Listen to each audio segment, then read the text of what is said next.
Have you wondered about the meaning of life? Or if you're living your life's purpose? Then you're going to want to hear this story about a young boy who discovered the meaning of life playing with a mirror in World War II. Years ago, I met a wonderful man named Robert Fulghum, author of the book Everything You Needed to Know You Learned in Kindergarten. He told a story one time when we were together about how he had always, during his college and graduate school years, at the end of a class, of a semester, the professor would always say, "Are there any final questions?" And he would raise his hand and he would say, "Yeah, what's the meaning of life?" And people would laugh, the students would laugh, pick up their things and leave, and the class would be ended. He continued in this practice because he always got a laugh. Then later in his life, as he went through his professional life and psychology and philosophy and different things, he became interested in the peace movement that was happening. And he discovered there was a man on the island of Crete named Alexander Papaderos, who had been training people for many, many years in the activities of what brought peace, how individuals who were firemen and truck drivers and home-staying moms and all, no matter what profession you were in, how you could actually bring peace to your world in the way you did things. So he was interested in this, and he'd always wanted to go to a seminar by Papaderos. And then when Papaderos was announcing around his 80th birthday that he was retiring and he was going to offer one more seminar, Robert Fulghum applied, and he said he must have pleaded really deeply because he got accepted into that 50-person final seminar. As the 2-week training in peacemaking concluded, Dr. Papaderos looked around the room and said, "Are there any final questions?" This 80-year-old man who had devoted his life to helping people bring peace no matter who they are, where they are in the world. Robert Fulghum raised his hand and he asked the question he'd asked so many times before. "Are there any final questions? My final question? What's the meaning of life?" And people laughed and started to gather their things. And Dr. Papaderos said this, "Would you just sit down for a moment? I'd like to share with you what I believe is the meaning of life. When I was a 12-year-old boy, the Nazis began to invade our island of Crete. And day by day, what was all Crete now became more and more Nazi Germany.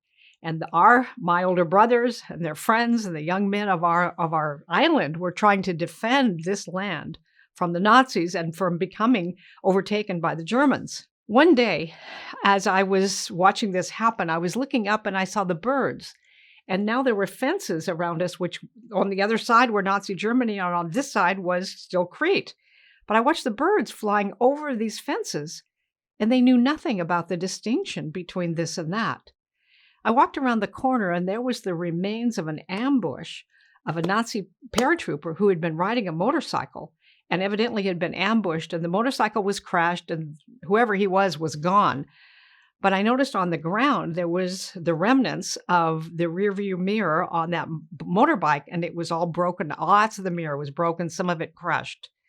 I found the largest piece of mirror that was there, and I worked the edges until it was round, all the way around. And I began to play with that as a boy. I began to play with this mirror.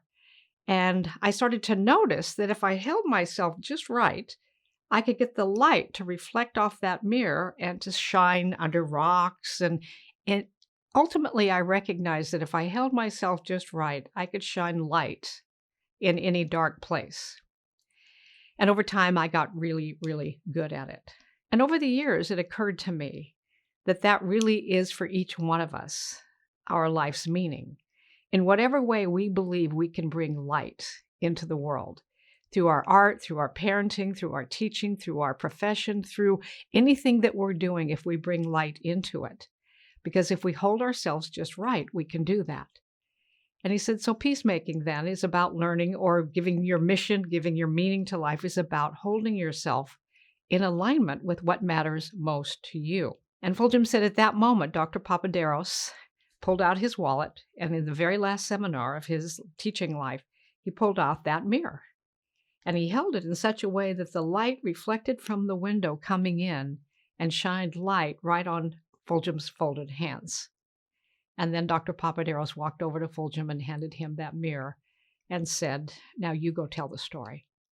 And so that day in my office, when we were about to go speak to 3,000 people, Robert Fulghum held that mirror to me and said, Mary, I believe that's what we're all doing. I think every one of us who can hear this message or hear this story knows deep down that we're all here to shine light in dark places. So the truth is, just like that little boy, we can all shine light into dark places. I just wondered if you knew there was actually a professional path that allows you to do just that. So one I've been following for a very long time. That's right.